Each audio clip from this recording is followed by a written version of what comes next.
जी, तो मैं ये बात कर रहा था कि सेंडर और रिसीवर जब आप लिख रहे होते हैं और जो उसको रीड कर रहा होता है, आप दोनों को एक लेवल के ऊपर होना चाहिए। आप अपने अल्फाज के जरिए, अपनी उस वर्ड चॉइस के जरिए जो एक टोन क्रिएट करते हैं, उसमें पोलाइटनेस का एलिमेंट रखें। अगर आप उसमें दूसरे चीज़ों के ऊपर ब्लेम शिफ्ट करते हैं तो उससे आप दोनों की आपस में अंडरस्टैंडिंग नहीं होगी। तो राइटिंग में हमेशा पोलाइटनेस, कंसिडरेशन, इन चीज़ों का रखना बड़ा ज़रूरी है। अब ऐसा क्यों होता है, क्या वजह है कि आप इस किस्म का राइटिंग में और स्पीकिंग में बिहेव करते हैं? उसके लिए न्यूरो लिंग्विस्टिक प्रोग्रामिंग ने एक बड़ी ज़बरदस्त बात बताई है कि देखें, ये आपका ब्रेन है और ये बाहर से ऊपर से आपके पास इंफॉर्मेशन आ रही है, ये आपके पास इंफॉर्मेशन ऊपर से नीचे आ रही है। तो देखें, आपका उसमें इंटेंशन, आप दूसरे का इंटेंशन डाउट कर रहे होते हैं, आपके पास चॉइस होती है, ठीक है। आप बाद वक़्त कंपैशन की फीलिंग में होते हैं, बाद वक़्त आप एम्पैथी की फीलिंग में होते हैं, बाद वक़्त आप पूरा नहीं सुनते। इस तरीके से जब आपको कोई एक लेटर मिलता है और आपने उसका जवाब लिखना है, तो आपके अंदर मुख्तलिफ फ़िल्टर चल रहे होते हैं। ये आज छठा लेटर मुझे आज के दिन लिखने को मिल गया है, आज मुझे दूसरी बार एक्सप्लेनेशन देनी पड़ रही है। तो आपका दिमाग उन चीज़ों के अंदर चला जाता है और ऐसी मेंटल स्टेट के अंदर आप जो भी लिखेंगे या जो भी बोलेंगे, उसमें नेगेटिविटी का एलिमेंट ज़्यादा होगा। ठीक है? कोई सवाल यहाँ पे? सर इसको रिपीट कर दीजिए प्लीज, क्योंकि नेट चला गया था। अच्छा, मैंने सिंपल ये कहा कि ये एक एनएलपी का मॉडल है, ये मैं आपसे शेयर करूंगा, आप इसको एक बार रीड ज़रूर कीजिएगा। ये मॉडल के मुताबिक क्या है कि हम जब भी कोई चीज़ लिखते हैं, तो हमें कोई ना कोई काम कहते हैं तो हम उसके जवाब में लिख रहे होते हैं, या हम खुद से कोई चीज़ इनिशिएट कर रहे होते हैं। तो लिखने के लिए आपको पीस ऑफ माइंड और साइलेंस बड़ी ज़रूरी होती है। जब भी आप गुस्से के अंदर हों, जब भी फ्रस्ट्रेशन हो, जब भी आप जल्दी में हों, तो आप कभी भी ना लिखें, क्योंकि राइटिंग का काम हमेशा बड़ी सुकून और इत्मीनान के साथ करने वाला होता है। Once we are angry, once we are not emotionally stable, once we are reactive, once we are frustrated, or any other mental state we are going to have. And in that mental state, when we are writing, our vocabulary will be very harsh, our sentences will be very harsh, and we will make so many errors, so many errors and mistakes. Errors क्या होती है? जो हमें पता नहीं होता, हम ठीक नहीं कर सकते, एक स्पेलिंग बार बार गलत लिखे जा रहे हैं। और मिस्टेक वो होती है कि आपने शुरू में एक वर्ड की स्पेलिंग गलत लिखी और बाद में आपने उसको ठीक कर लिया, तो वो मिस्टेक होती है, यू करेक्टेड योरसेल्फ। एरर में आपको पता नहीं होता कि ये इसकी स्पेलिंग है कि एक्चुअली। तो ये चीज़ें होती हैं लिखते वक्त में कि आपकी राइटिंग इफेक्टिव क्यों नहीं होती, या उसका जो पर्पज है एक रिजल्ट क्रिएट करना। बिजनेस राइटिंग का मतलब यह है कि एक रिजल्ट क्रिएट करें। अगर आप प्रोडक्ट के बारे में लिख रही हैं तो वो लोग खरीदें उसको, या आपने एक लेटर लिखा है तो दूसरे उसको उसके मुताबिक रिस्पॉन्ड करें। ठीक है, अगर आप वो रिस्पॉन्ड नहीं करें तो इसका मतलब यह है कि बीच में चैनल में या आपके सोशल जीनियस में होने में कोई ना कोई उसमें प्रॉब्लम है, इस वजह से वो चीज़ें नहीं कर रहे उसके अंदर। Any question? कोई सवाल? No sir. Okay, now let's move to the next point. मुझे सिर्फ 1 मिनट दे दे, लाइट चली गई, मैं जरा टीवी और ये एसी बंद कर दूं।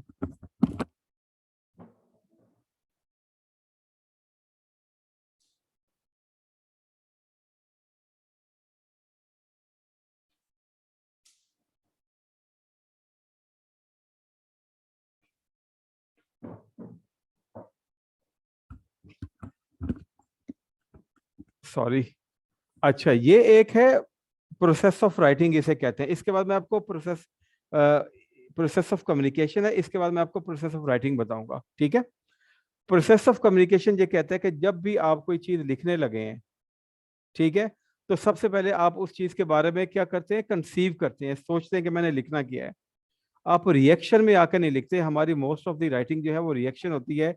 हमें किसी ने कहा कि आप लेट आए हैं, उसका जवाब दे दें, या हमारी प्रोडक्ट फॉल्टी है, या किसी ने गुस्से में कुछ कह दिया, या हम किसी एक एंगर की स्टेट में हैं और किसी को मैसेज कर रहे होते हैं कि जी आप मुझसे नाराज हैं, तो मैं भी आपसे नाराज हूँ। तो कंसेप्शन स्टेज बड़ी इंपॉर्टेंट होती है, इसमें आपने चीज़ें कलेक्ट करनी होती हैं। मिसाल के तौर पे, आप में से कोई ऐसा पार्टिसिपेंट मौजूद है जिसको कोई पिछले दिनों में कोई स्टेटमेंट देनी पड़ी हो, कोई उसको वार्निंग मिली हो, या कोई और ऐसी चीज, या उसको गुस्से में कुछ लिखना पड़ा हो? एनीवन?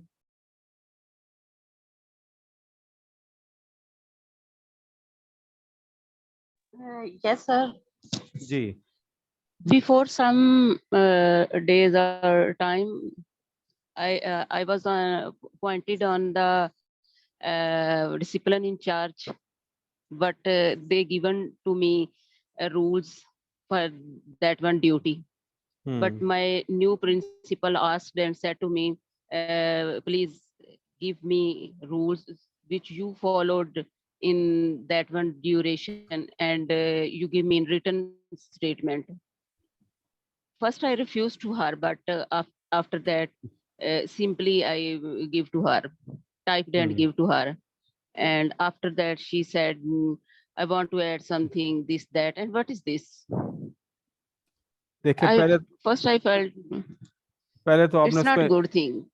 पहले तो आपने उसको इनकार कर दिया, ठीक है? जी तो आपने बुनियाद तो एक डाल दी ना अपने रिलेशन की, वो जो सोशल जीनियस की हमने शुरू में बात की, जो हमने पॉजिटिविटी की बात की, फिर आपने वो काम भी करके दिया।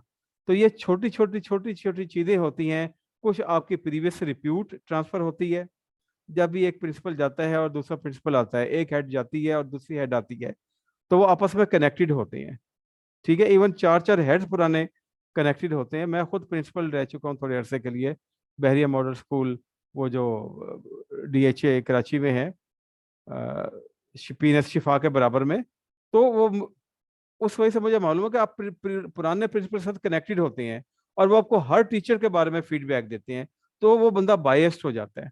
एक बंदा बायस्ड बैठा हुआ है और आप उसके साथ उसी चीज को अपनी नादानी के अंदर, मतलब नादानी से बोले कि आपको नहीं पता कि उसकी स्टेट ऑफ माइंड क्या है, वो आपको चेक कर रहा है या नहीं कर रहा, आपको एक ऐसा एक्ट करते हैं जिससे उसका पुरानी चीज स्ट्रेंथन हो जाती है, तो वो आइंदा आपको उसी चश्मे से देखना शुरू कर देता है।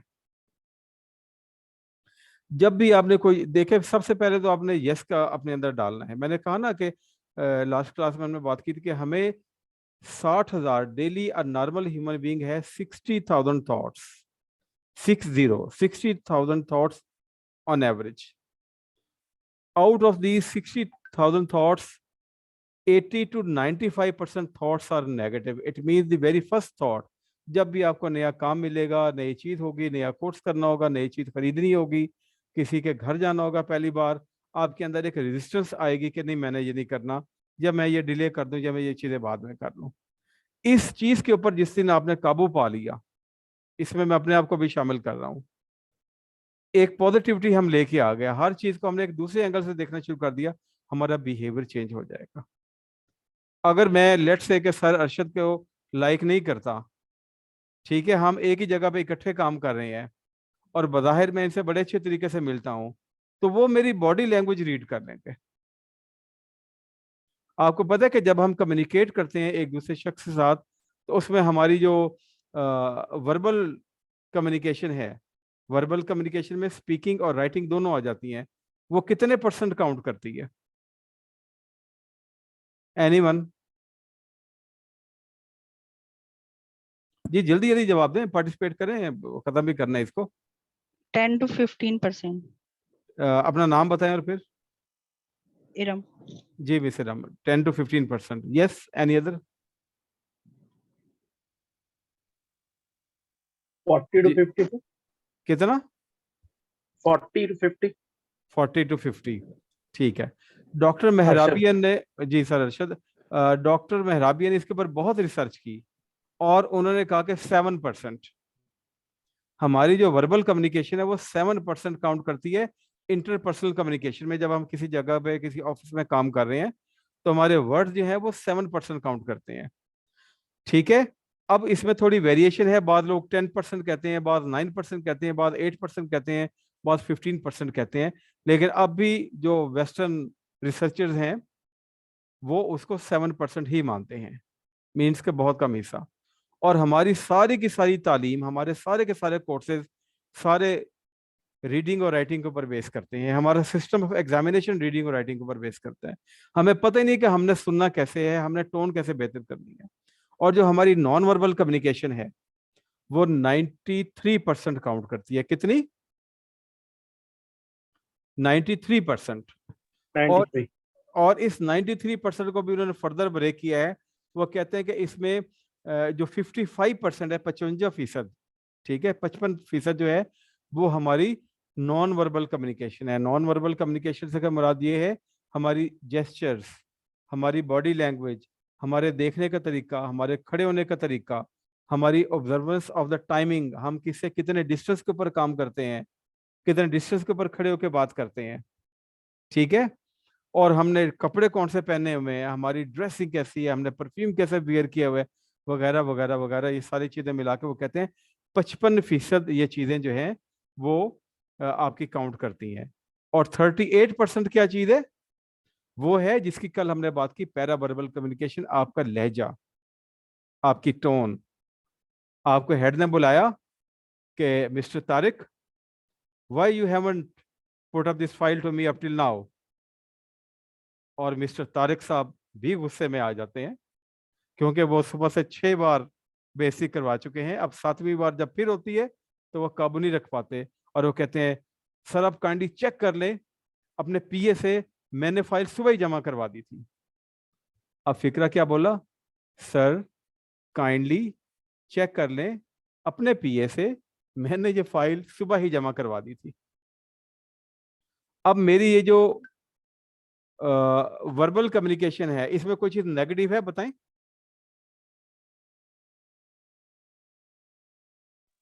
जी जी बोला। अधिकतर चेक करते हैं। चेक कर लें मतलब एक ऑफिस रेडी में के सर आप चेक कर लें, वेरीफाई कर लें, ठीक है। तो इस पूरे फिक्रे के अंदर है कोई चीज? सर का वर्ड भी है, वर्ड ऑफ रिस्पेक्ट, काइंडली भी है, और फिक्रा बज़ाहिर आपका बिल्कुल ठीक है। What is sir wrong in लेकिन दिस लहजे में सेंटेंस? तकलीफ भी है। इसमें लहजा आपका, एटीट्यूड एटीट्यूड आपका जो है वो अगर हार्ड है तो वो रॉन्ग वहाँ पे अफेक्ट करेगा। लेकिन मुझे तो अगर नहीं पता हम चल रहा जब मैं बात कर रहा हूँ। सर चल रहा होता है like just now I am speaking, but मेरी आवाज जो है वो थोड़ी हार्ड है हार्ट तेज ड्यू हो जाएगी। टू जो है thyroid. But the other person don't know कि मेरी आवाज में क्यों इतनी सख्ती है या कैसे है। मुझे पता है कि मैं मतलब हॉर्शली नहीं बात कर रही, लेकिन मेरे ये थायराइड की वजह से मेरी आवाज में प्रॉब्लम है, लेकिन अदर पर्सन तो नहीं इस बात को जान रहा। लेकिन जी। कुछ लोग जो हैं उनका तो एटीट्यूड वो फौरन पता चल जाता है कि एटीट्यूड से वो आपके एटीट्यूड से असेस करेंगे कि आपने वो वर्ड मुझे कैसे किए हैं। अगर इसको एक्सट्रीमली मतलब पोलाइटली लहजे से कहेंगे तो मेरे ख्याल में उसका इफेक्ट और होगा। तो मेरा कहने का मकसद ये है कि मेरे वर्ड 7% इफेक्ट रखते हैं, लेकिन मेरी जो टोन है 38%। तो वो शख्स मेरे वर्ड्स को देखेगा या मेरी टोन को देखेगा? इंटरपर्सनल कम्युनिकेशन में वो मेरी टोन को देखेगा, वो मेरी बॉडी लैंग्वेज को रीड करेगा, वो मेरे देखने के तरीके को देखेगा, ठीक है। तो अगरचे मेरे वर्ड्स बड़े अच्छे हैं, इतने गैर मुनासिब नहीं है, लेकिन मेरी टोन और मेरी बॉडी लैंग्वेज ये 93% काउंट कर रही है, और 93% मैंने इसके ऊपर नेगेटिव इंप्रेशन डाला है। तो ये चीज़ें बड़ी ज़रूरी होती हैं और ये चीज़ें राइटिंग के अंदर भी आती हैं। मुझे याद है कि मैं एक मैगजीन है अरोरा, मीडिया से रिलेटेड, मैं जब कराची में था तो ये मैं मंगवाया करता था, 2 महीने में एक बार आता है, डॉन और जंग वालों की पब्लिशिंग है। तो एक बार मैंने देखा मिस्टर उमैर थे, तो वो ये कॉपी राइटर थे, उन्होंने बड़ा ज़बरदस्त एक कस्टमर के बारे में एक आर्टिकल लिखा हुआ था, बहुत क्लास का। तो मैं अक्सर रब्ता कर लेता हूँ, तो मैंने उनको फ़ौरन ही बैठे बैठे, नीचे ईमेल थी, मैंने ईमेल किया और मैंने कहा कि मिस्टर उमैर, मैंने डबल मास्टर्स किया इंग्लिश में, मैं तेरे से पढ़ा भी रहा हूँ, लेकिन ये जिस तरीके से आपने लिखा है और जो आपने वोकेबलरी यूज़ की है और जो आपने सेंटेंसेस यूज़ किए हैं और जो टोटल इंप्रेशन है उसका, जो कोहियन है उसके अंदर, ये मेरे अंदर भी नहीं है। तो बताएं आप कैसे लिख लिया आपने? और प्रोफेशनल लोग ना वो वक्त निकालते हैं। तो उसी रात ही उनकी ना ईमेल का फिर मुझे जवाब आ गया, ही रिस्पॉन्डेड, उसने कहा जी मैं अपने बॉस के पास गया था, एक क्लाइंट आया था, मैं पिछले 10 दिनों से उसके ऊपर काम कर रहा था, लेकिन वो मेरी बात नहीं समझ रहा था, उसने वो प्रोजेक्ट छोड़ दिया, और मेरे बॉस ने भी मुझे डांटा और मुझे कहा कि मुझे जवाब दो कि ये ऐसा क्यों हुआ है। तो उस स्टेट ऑफ माइंड के अंदर मैंने आके ये चीज़ें लिखी थी। तो एक नेगेटिव स्टेट के अंदर भी उससे एक बड़ा जबरदस्त एक लेटर कंपोज कर दिया, तभी वो लोग कॉपी राइटर होते हैं और वो लाखों के अंदर सैलरी लेते हैं। और हम भी लिखते हैं लेकिन हम वो सैलरी नहीं ले पाते जो कि एक जर्नलिस्ट ले रहा होता है, जो आर्टिकल लिख रहा होता है जंग में या डॉन में या बाकी जगहों के अंदर। तो ये फर्क होता है ट्रेनिंग का और इन तमाम चीज़ों का। तो हमें हर हाल में पॉजिटिव रहना है, हमें हर हाल में कंट्रोल करना है, हमारी राइटिंग है या हमारी फेस टू फेस कम्युनिकेशन है। तो जब हमारा कंसेप्शन है, कंसेप्शन का मतलब ये है कि हमने पहले इंफॉर्मेशन इकट्ठी करनी है, फिर हमने उसको एनकोड करना है। कोड का मतलब होता है लैंग्वेज, हमने वर्ड्स को, थॉट्स को वर्ड्स के अंदर ढालना है। तो हमें वो वर्ड्स अच्छे सेलेक्ट करने चाहिए, हमें सिलेक्शन ऑफ चैनल, राइटिंग है, प्रेजेंटेशन है, किसी भी चीज़ के जरिए हम भेज रहे हैं तो वो हमने उसको भी सिलेक्ट करना है कि हमारी राइटिंग जो है हम मेमोरेंडम के जरिए भेज रहे हैं, हम ईमेल बहुत जल्दी में है तो हम ईमेल कर दें। ऐसा तो नहीं है कि 2 दिन के बाद बॉस को कोई चीज़ चाहिए और हम उसको ईमेल कर रहे हैं और बॉस भी दफ्तर में मौजूद है। तो चॉइस ऑफ चैनल जो है ना, ये भी बड़ी काउंट करती है आपकी राइटिंग के अंदर, क्योंकि आप बाउंस बैक ये चीज़ें होती हैं। डिकोडिंग दी मैसेज, अब आपका सिलेक्शन ऑफ चैनल तक काम खत्म हो गया, अब मेरे बॉस के पास कहानी चली गई, अब वो उसको कैसे डिकोड करेगा? डिकोड करेगा मेरी और उसकी रिलेशनशिप के हवाले से। अगर तो मैं उसकी बैड बुक्स के अंदर हूँ तो मेरा अच्छा मैसेज भी उसको बुरा लगेगा, और अगर मैं उसकी अच्छी बुक्स के अंदर हूँ तो मेरा बुरा मैसेज भी उसको एक्सेप्ट कर लेगा। ऐसा होता या नहीं होता? बिल्कुल सर, ऐसे ही। तो मेरी और उसकी जो रिलेशनशिप है, जिसका बताए राइटिंग से कोई ताल्लुक नहीं है, वो उसको मदद करेगी इंटरप्रेट करने में कि जो मेरा मैसेज है वो उसको पढ़ के फाइल उठा के फेंकते हैं, या वो उसके ऊपर गुड लिखते हैं, रिमार्क्स लिखते हैं और उसको अप्रूव कर देता है, उस तजवीज़ को अप्रूव कर लेते हैं। तो ये बहुत सारी चीज़ें आपकी राइटिंग के साथ साथ चल रही होती हैं। राइटिंग सिर्फ ग्रामर नहीं है, राइटिंग सिर्फ आपकी लैंग्वेज कमांड नहीं है, टेंसेस सेंटेंसेस नहीं है, वो है, वो एक हिस्सा है। लेकिन मेन चीज आपकी रिलेशनशिप, आपका सोशल जीनियस होना, आपका पॉजिटिव होना, आपकी इंटरपर्सनल रिलेशनशिप आपके क्लाइंट्स के साथ, आपके ऑडियंस के साथ, आपके बॉसेस के साथ, आपके कोलीग्स के साथ चल रही होती है। ठीक है? और जो कुछ हमारी रिलेशनशिप के जरिए वो सुन रहा होता है, वो उसको फीडबैक के जरिए, अगर वो मुस्कुराता है, स्माइल करता है, या हमें प्रमोशन के लिए रिकमेंड करता है, हमें कोर्सेज देता है वगैरह वगैरह, वो हम अपने डिपार्टमेंट के हवाले से अच्छी तरीके से जानते हैं, वो चीज़ें चल रही हैं, रिप्यूट अच्छी है। ठीक है? तो ये एक फीडबैक है जो आपको अपने बॉस की तरफ से अपनी राइटिंग के ऊपर नहीं मिल रही, राइटिंग एक हिस्सा है उसका। अगर आप राइटिंग वक्त के ऊपर करके देते हैं, उसमें स्पेलिंग ग्रामर की गलतियां नहीं होती, ठीक है, और आपकी रिलेशनशिप भी अच्छी है, तो आप शूट करेंगे। लेकिन अगर आपकी रिलेशनशिप अच्छी नहीं है तो आपकी छोटी सी गलती भी मैग्नीफाई होके तो एक बहुत बड़ा मसला क्रिएट कर देगी। Anyone who has got any question? Sir, हमारी सोसाइटी में या कम्युनिटी में there are lot of negativity and favouritism, और how we people control and how we become a positive, it's quite difficult. It's just in wording it's easy, but in practical life it's quite difficult. In by case understanding the culture, by understanding the system, by understanding the values। मैंने आपसे शुरू में कहा था, होती है इस मामले में, कितने हम पॉजिटिव रहे। मैंने आप लोगों से शुरू में कहा था कि अगर आप वो बाद मुखालिफ बन के चलती हैं तो आपके लिए हर जगह पे मसले मसाइल होंगे, लेकिन जो शख्स लिंच पिन होगा, जो एक सोशल जीनियस होगा, वो हर जगह पे थ्राइव कर लेगा, क्योंकि वो मूड को समझ के, चीज़ों को समझ के, कॉन्टेक्स्ट को समझ के, सिचुएशन को समझ के अपने आप को अडेप्ट करेगा और वो आगे जाएगा फिर उसके अंदर। चलें, कम्युनिकेशन के बाद अब हम आते हैं अपने राइटिंग के हवाले से कि राइटिंग का प्रोसेस क्या होता है। तो ये पहले हमने इसी इतनी ज़्यादा डिस्कशन की कि कम्युनिकेशन का प्रोसेस जो है वो आपके राइटिंग के प्रोसेस के साथ मिलता जुलता है। तो जब भी आप लिखते हैं, सबसे पहले आपने देखना है कि what is the writing situation. Writing situation क्या है? आप एक अच्छे स्टेट ऑफ माइंड के अंदर बैठ के काम कर रहे हैं, आपकी बॉस के साथ रिलेशनशिप कैसी है, ठीक है, और आप क्या लिख रहे हैं, और आपका बॉस आपसे क्या चाह रहा है, और इसका कॉन्टेक्स्ट क्या है। ये 3 चीजें, purpose, who is your reader and context, यानी कि वो सिचुएशन जो है, इन 3 चीजों को ध्यान में रख के आप लिखेंगे तो आप ज्यादा बेहतर परफॉर्म करेंगे। गुस्से में नहीं लिखना, एंगर में नहीं लिखना। मेरे एक बॉस थे कमोडोर साहब, उनको जब भी कोई चीज़ मिलती थी, फाइल के ऊपर व्यूज एंड कमेंट्स आते थे, मैं जितना अरसा उनके साथ रहा, वो कभी भी उस दिन उस फाइल के ऊपर रिमार्क्स नहीं लिखते थे, वो हमेशा उसको अगले दिन के ऊपर पेंडिंग करते थे, वो बड़ी भी अर्जेंट होती, वो फिर भी कहते मैं कल ही लिखूंगा इसके ऊपर। आप भी इस चीज को कभी ट्राई करके देखें। अगर आपको कोई वार्निंग मिली है, एक्सप्लेनेशन मिली है, आप पहली चीज लिख लें, उसको भेजे नहीं, अपने पास रख लें।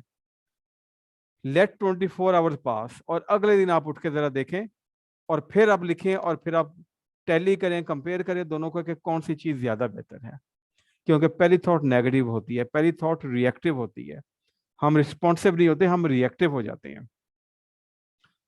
क्यों? Your audience is affected by what you right. आप जो कुछ लिखते हैं उस अफेक्ट किसके ऊपर कर रहे हैं? Composing ourselves, writing for others, आपके बॉस के ऊपर उसका इफेक्ट हो रहा है। अच्छा, और फिर स्टैंडर्ड रिटन इंग्लिश, खामखा की एब्रीविएशन न डालें, व्हाट्सएप वाली टर्मिनोलॉजी यूज ना करें, शॉर्ट में चीजें न लिखें। स्टैंडर्ड रिटन इंग्लिश वो प्रॉपर पूरी होती है, उसमें ये जो हम एंड की जगह पे एम्परसेंड डालते हैं तो ये भी अलाउड नहीं होता, ये भी सिर्फ कंपनी नेम के अंदर आता है। Gathering ideas to write about, हमें आइडियाज लेने चाहिए, कोलीग से पूछते हैं, नेट पे सर्च कर लें, चीज़ों को फाइंड आउट करें और उसके बाद आप उसको लिखें। ड्राफ्टिंग टू एक्सप्लोर आइडियाज, जब आप लिखते हैं तो उस वक्त आप ग्रामर स्पेलिंग की केयर ना करें, बल्कि आप लिखते चले जाएं, बाद में आप उसको रिवाइज करें। Edit your draft before final submission, जब भी आप अपना लेटर या कोई भी चीज़ भेजने लगे हैं, क्लिक करने लगे हैं, ईमेल भेजने लगे हैं, तो आप उसको अच्छे तरीके से एडिट करके, टाइम दे के, सोच समझ के, किसी से प्रूफ रीडिंग करवा के, तो फिर आप उसको भेजें। और इस कोर्स में मैंने आपको ये भी कहा है कि आप कोई भी ऑफिशियल चीज़ भेजने लगे हैं, इस कोर्स के दौरान और इस कोर्स के बाद भी, अगर आप वो मुझसे वेट करवाना चाहें तो वो आपके इन्हीं चार्जेस के अंदर कवर है, वो आपको वेट होकर मिलेगी। तो अगर आप हम सम अप करें कि what is the process of writing, तो प्रोसेस ऑफ राइटिंग को हम 3 स्टेजेस के अंदर डिवाइड करते हैं। कितनी स्टेजेस में? 3 स्टेजेस के अंदर। पहली स्टेज कौन सी है? Pre writing. Pre writing stage की होती है लिखने से पहले। लिखने से पहले हम आइडियाज गैदर करते हैं, हम पॉइंट्स लेते हैं, हम चीज के बारे में अंडरस्टैंडिंग गेन करते हैं, हम बॉस के मूड के बारे में अंडरस्टैंडिंग गेन करते हैं। वो सारी चीजें जब हमारे पास आ जाती हैं और हमारे पास टाइम का पता होता है कि अच्छा ये मैंने ऐसा लिखना है या मैंने एक लेटर लिखना है, टाइम है मेरे पास, फिर हम उन आइडियाज को सामने रख के तो लिखना शुरू कर देते हैं। वो जो हम आउटलाइन बनाते हैं ना ऐसे राइटिंग के अंदर, ठीक है। तो प्री राइटिंग के अंदर जो हम चीज़ें हमने गेन की है, वो ब्रेनस्टॉर्मिंग की है, वो हमने माइंड मैपिंग किया है, वो हमने लिस्टिंग की है, हमने आइडियाज जनरेट किए हैं, वो हमने उसको फिर राइटिंग की शक्ल देनी है। राइटिंग का असूल ये है कि जब भी आप ड्राफ्टिंग कर रहे हैं, जब भी आप लिख रहे हैं, तो आप पूरी की पूरी चीज़ लिख लें। उसके दरमियान में स्पेलिंग, ग्रामर या इरेलीवेंसी आप उसको बिल्कुल फिक्र ना करें। आप पहले अपनी पूरी चीज़ लिख लें, एक सीटिंग में लिख लें, 2 सीटिंग में लिख लें। जब आपने फाइनल भेजना हो उसके बाद फिर आप पहले उसकी स्पेलिंग, ग्रामर और वो चीज़ें चेक करें एक रो के अंदर। और उसके जो अगली स्टेज है जिसे रिवाइजिंग कहते हैं, उसमें आप देख लें रेलिवेंट कोई चीज़ है, कोई चीज़ इरेलीवेंट है, कोई फिक्रा निकालना है, किसी को शॉर्ट करना है, वगैरह वगैरह।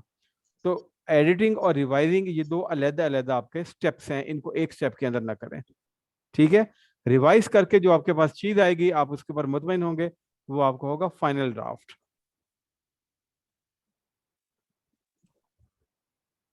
इसको बस थोड़ा सा ये मैं आपको यही चीज़ें जो मैंने एक्सप्लेन किया बता दूं कि एलिमेंट्स ऑफ राइटिंग क्या है। प्री राइटिंग है, ऑर्गेनाइजिंग है, जब आप थॉट्स को ऑर्गेनाइज करते हैं, ड्राफ्ट करते हैं, एडिट करते हैं, रिवाइज करते हैं, और फिर आपकी वो फाइनल कॉपी की शक्ल में आ जाता है। अच्छा, ऑर्गेनाइज कैसे करते हैं? या तो आप जिस तरतीब से चीज़ें हुई हुई हैं, आपकी डीलिंग हुई हुई है, आपने कोई चीज़ परचेज की हुई है, ठीक है, उसके बारे में आप एक रिपोर्ट तैयार करें, तो क्रोनोलॉजिकल ऑर्डर, टाइम सीक्वेंस के मुताबिक चल सकते हैं। इसे आप सिक्वेंशियल ऑर्डर भी कह सकते हैं। दूसरा ऑर्गेनाइज करने का तरीका ये कि कॉज एंड इफेक्ट। अगर आप एक एक्सप्लेनेशन दे रहे हैं, ठीक है, कि आप लेट क्यों आए, तो आप कॉज बताएंगे और फिर उसका इफेक्ट होगा लेट आना। तो आप जिस तरीके से आपका मजमून होगा, जो आपका टॉपिक होगा, उसके मुताबिक आप उसकी ऑर्गेनाइजेशन स्ट्रेटेजी या ऑर्गेनाइजेशन टेक्निक को इनमें से सिलेक्ट करेंगे।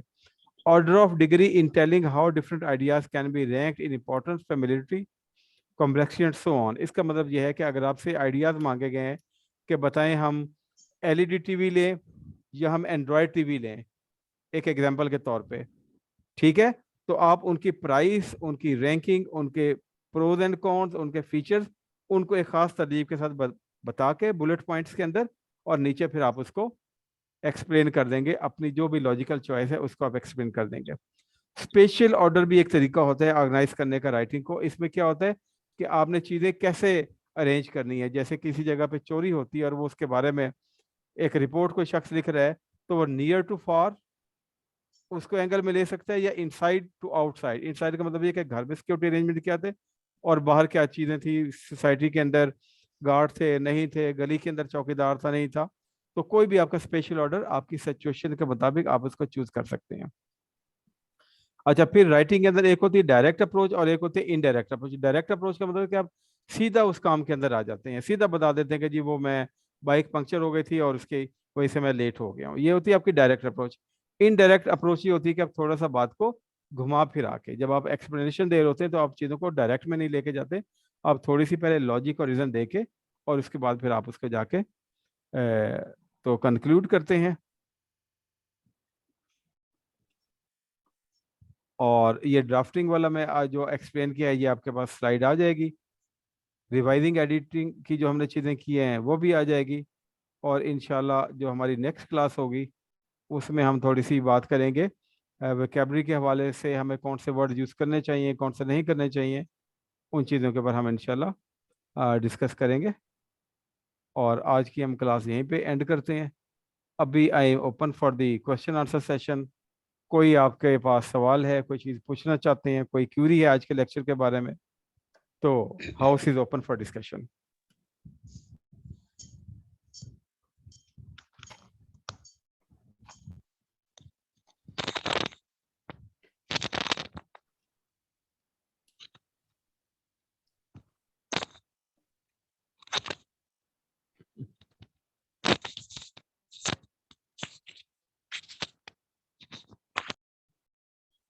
Yes, anyone, any point? Sir एक रिक्वेस्ट करनी थी, जैसे कि ये राइटिंग का चल रहा है, जैसे हम स्पीकिंग के लिए हम कहीं भी किसी भी क्लास को ज्वाइन करते हैं तो स्पीकिंग प्रैक्टिस एक मस्ट एलिमेंट होता है। अगर हम अब राइटिंग की आवाज़ कर रहे कम है हैं मैडम आपकी, आवाज़ आपका ना जो हैंड्स फ्री है या जो है ना उसके अंदर प्रॉब्लम है, आवाज़ बहुत कम आ रही है आपकी। जैसे हम स्पीकिंग की कोई क्लास लेते हैं तो प्रैक्टिस मस्ट होती है, तो राइटिंग की ये क्लास है, तो राइटिंग में अगर हम साथ साथ कोई हमें इस तरह से असाइनमेंट दें, मतलब एवरी क्लास अकॉर्डिंग, तो मेरे ख्याल में ये प्रैक्टिस तब हो पाएगी। लिसनिंग से मैडम पहले क्लासेस तो राइटिंग पूरी होने दें, आप बाद में प्रैक्टिस की तरफ आ जाइएगा। Obviously we all are professional, तो प्रैक्टिस के लिए हमें बहुत सारा मौका मिलेगा। पहले जो चीजें हमारी वीकनेस की हैं पहले वो दूर हो जाएं। अच्छा, मैं एक थोड़ी सी ओके। आप लोगों से कर दूं कि मैंने पिछली क्लास में भी कहा था कि आपकी जो भी डेली रूटीन की चीज़ें हैं या कुछ और ऐसा है, आप मुझे भेजें, मैं साथ साथ आपको उसके ऊपर फीडबैक दूंगा। ठीक है, ये आपको याद होगा लास्ट क्लास में मैंने बोला था, क्योंकि मेरे पास टाइम होता है, आपके पास भी टाइम होता है, बजाय क्लास के अंदर वो चीज़ें करने का मुझे भेजे, मैं आपको फीडबैक दूंगा उसके ऊपर और बताऊंगा। अब एक पार्टिसिपेंट ने मुझे एक रिज्यूमे भेजा, मैंने उसकी प्रूफ रीडिंग की, उनको चीज़ें बताई, कुछ करेक्शन किए, उनको मैंने भेज दिया।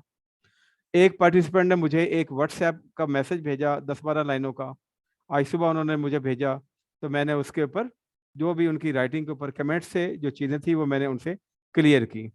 इसी तरीके से मेरे पास एक दो और भी ये चीज़ें आई हैं और वो पार्टिसिपेंट आपके अंदर मौजूद हैं। तो ये house is open for all that, मैंने यही कहा था और इसको हफ्ते में 2 दिन रखने का यही मकसद है। ये चीज़ें देखें, जो कोर्सेज ये वाले होते हैं ना वो एक वर्कशॉप में ख़त्म करते हैं। जो आप में से प्रोफेशनल है, राइटिंग के ऊपर क्लास ले चुके उन्हें पता है, या वो 4 से 5 दिन के अंदर ख़त्म करके तो इसको वाइंड अप करते हैं। लेकिन हमारे कोर्स की क्या खासियत है, हफ्ते में 2 दिन क्लास होगी, मंडे और वेंसडे को, और फिर आपके पास 3-4 दिन है, आपके पास जब मौका मिले जब टाइम मिले आप 10 से 12 सेंटेंसेस का जो भी आप डेली बेसिस के ऊपर कर रहे हैं, आपने कोई लेटर भेजने हैं, आपने कोई व्हाट्सएप मैसेज करना है, कोई और ऐसी चीज़ आप चाहते हैं, जो आपकी चीज़ें इंडिविजुअल मेरे पास आएंगी तो फिर मुझे एक बेस लाइन का पता चलेगा कि आपके ये प्रॉब्लम है। ठीक है, मैं एक पूरी किताब आपसे भी शेयर कर सकता हूँ बिजनेस कम्युनिकेशन के ऊपर, कमर्शियल कॉर्नर मेरे पास ढेर लगे हुए हैं किताबों के, वो कोई इश्यू नहीं है, मैं सारी शेयर कर दूंगा आपके साथ। लेकिन फर्क नहीं पड़ेगा क्योंकि नॉलेज की कमी का मसला नहीं है। ठीक है, नॉलेज हम सबके पास इर्द गिर्द बहुत बिखरा हुआ है। चीज ये है कि हर एक को अपनी अपनी स्ट्रेंथ का और अपनी वीकर एरिया का पता चले। तो ये मेरी आपसे गुजारिश है कि जैसे आप लोगों ने मुझे छोटी छोटी चीजें भेजनी शुरू की हैं, वो आप भेजते रहे, जैसे जैसे मुझे टाइम मिलता रहेगा मैं साथ साथ अलॉन्ग विद द कमेंट्स, ठीक है, आपसे मैं शेयर करता रहूँगा। तो इसमें मैंने यही आप लोगों से कहना था, ठीक है। आज वाली जो मैंने आपको स्लाइड्स बताई हैं ये पीडीएफ फॉर्मेट में इंशाल्लाह 10 से 15 मिनट के बाद मैं ये आपको ग्रुप के अंदर शेयर कर दूंगा। आप पुराने भी गो थ्रू करें, इनको भी गो थ्रू करें, और अगली हमारी क्लास मंडे को होगी, कमिंग मंडे को। इसके बीच में कहीं पे भी आपको प्रॉब्लम है आप मुझे ग्रुप के अंदर या इनबॉक्स में वॉइस मैसेज कर सकते हैं, आप टेक्स्ट कर सकते हैं, जो भी आपको इजी लगे आप वो मुझे कर सकते हैं और मैं इंशाल्लाह उसको एक्सप्लेन कर दूंगा। और रिकॉर्डिंग थोड़ी सी टाइम लगता है उसको कन्वर्ट होने में, और परसों भी मैं अपलोड कर रहा था, एक पोर्शन हुआ था एक नहीं हुआ था, तो जो ही हुई तो ये रिकॉर्डिंग भी मैं ग्रुप के अंदर शेयर कर दूंगा। जी miss Zoya Shafi, you want to say something? जी सर, ये जो आपने चॉइस ऑफ वर्ड्स बताए थे, तो अक्सर ऐसा होता है कि अल्फाजों के बहुत सारे मायने होते हैं, वो हमें एडजस्ट करना नहीं आ रहे होते सेंटेंसेस में या जिस एनवायरनमेंट में उस वक्त हम होते हैं, तो इसके लिए क्या किया जाए? अच्छा देखे, मैंने कहा था ना दो तरीके से आपको नॉलेज मिलता है, एक होता है रीडिंग और एक होता है लिसनिंग। जब आप रीड करेंगे ना, ठीक है, वर्ड्स के मीनिंग को, एक बुक लिखी थी रीडर डाइजेस्ट वाले ने, बड़ी जबरदस्त किताब थी, using using the right word at right place. आप गूगल करेंगे आ जाएगी। उसमें हर वर्ड के जो शेड्स होते हैं ना, मीनिंग्स होते हैं, हमें नहीं पता होता, लेकिन जो नेटिव स्पीकर्स होते हैं या जिनकी लैंग्वेज में एक्सपर्टीज होती है उनको पता होता है उसका। इसको कहते हैं, वर्ड का एक डेनोटेटिव मीनिंग होता है, यानी कि लफ्जी तर्जुमा होता है, एक कॉनोटेटिव मीनिंग होता है, यानी कि एक उसके अंदर से अखज हो रहा था। मसलन मैं कहता हूँ कि तारिक एक मशहूर टीचर है, तारिक एक मशहूर टीचर है, तो मुझे उसके लिए क्या वर्ड यूज करना है? मैं यूज करूंगा कि Tariq is a famous teacher, Tariq is a famous teacher. लेकिन मैंने कहीं पे पढ़ा हुआ है कि मशहूर होना नटोरियस भी होता है, ठीक है, बदनाम अगर होंगे तो क्या नाम ना होगा? मैं लिख दूं कि Tariq is a notorious teacher. अब मेरे ध्यान में क्या था बिल्कुल। कि मशहूर हैं, अब नटोरियस की एक अपनी सेंस है, एक अपनी मीनिंग है। तो इससे मैंने कहा कि इस ये चीजें आपको रीड करनी पड़ेगी। मैं आगे आपको कुछ वर्ड्स, कुछ सेंटेंसेस भी अगली क्लास में इंशाल्लाह प्रैक्टिस करवाऊंगा उनकी, कि कुछ बने बनाए वर्ड्स और फिक्रे होती हैं, उनको भी आपने ध्यान में रखना होता है। वो आपके सामने एक चेक ऑफ लिस्ट होती है, उसके भी आप गो थ्रू कर सकते हैं। तो वर्ड मीनिंग है ना, इसकी सबसे बेहतरीन चीज आपके पास डिक्शनरी होती है। डिक्शनरी में हर वर्ड के मुख्तलिफ मीनिंग है, जो उसका पहला मतलब होता है ना, डिक्शनरी मेन वर्ड के बाद जो फर्स्ट मीनिंग होता है वो उसका ओरिजिनल मीनिंग होता है, और उसके बाद उसके एक्सटेंडेड मीनिंग्स होते हैं, ठीक है। जैसे मैं कहता हूँ मिनट, MINUTE, हम इसे मिनट भी पढ़ते हैं, सेकंड, आवर्स वो वाला मिनट, ठीक है, और हम इसको माइन्यूट भी पढ़ते हैं, बड़ी बारीक बीनी से। तो तलफ़्फ़ुज़ के साथ चीजें चेंज हो जाती है ना। एक ही वर्ड होता है, प्ले है वो हम ड्रामा भी कहते हैं, प्ले खेलना भी होता है। तो डिक्शनरी के साथ भी आपको थोड़ी सी ना एक अपना तल्लुक बनाना पड़ेगा। वो कहता है ना, readers are leaders, readers are leaders, ये आज के लेक्चर का लेवल बाब है।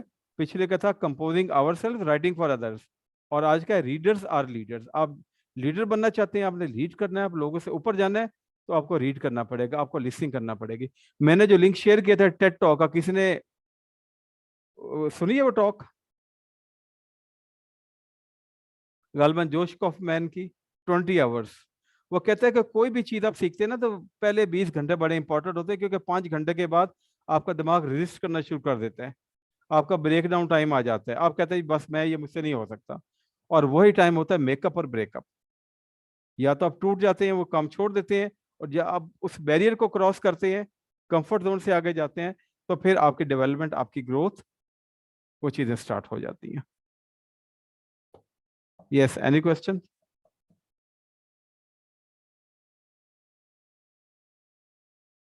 ओके, अगर कोई क्वेश्चन है भी सही तो आप मुझसे बेशक ग्रुप के अंदर या इनबॉक्स में आप मुझसे रब्ता कर सकते हैं। और ये तो भी आपको पता चल गया कि जो भी आप मुझसे रब्ता करते हैं, I always try to respond, because I believe in the feedback, ठीक है। और मैं आपसे भी चाहता हूँ कि आप भी ये चीज़ें सीख रहे हैं, आप खुल के फीडबैक दें कि ये चीज़ें सर ठीक हैं, ये चीज़ें ठीक नहीं है। ये मैंने बड़ा गौर व फिक्र के बाद कोर्स डिज़ाइन किया ये वाला, ठीक है। ये मैंने कहीं से कोर्स आउटलाइन नहीं उठाई, ये मेरी अपनी बनी हुई है। तो अगर आप उसमें चेंज चाहते हैं तो वो भी आप देख लें, लेकिन मेरे ख्याल में ये सबसे बेस्ट है। आप गो थ्रू कर रहे हैं, पिछला लेक्चर ले लिया है, ये लेक्चर ले लिया है, इन दोनों लेक्चर्स के आप मुझे जब भी आपको आजकल परसों में टाइम मिले फीडबैक ज़रूर दीजिएगा। तो मेरी तरफ से अल्लाह हाफिज़, take care, best of luck. हाफिज। अल्लाह ओके, अल्लाह हाफिज़ जी। अल्लाह हाफिज, थैंक यू। ओके जी, मोस्ट वेलकम।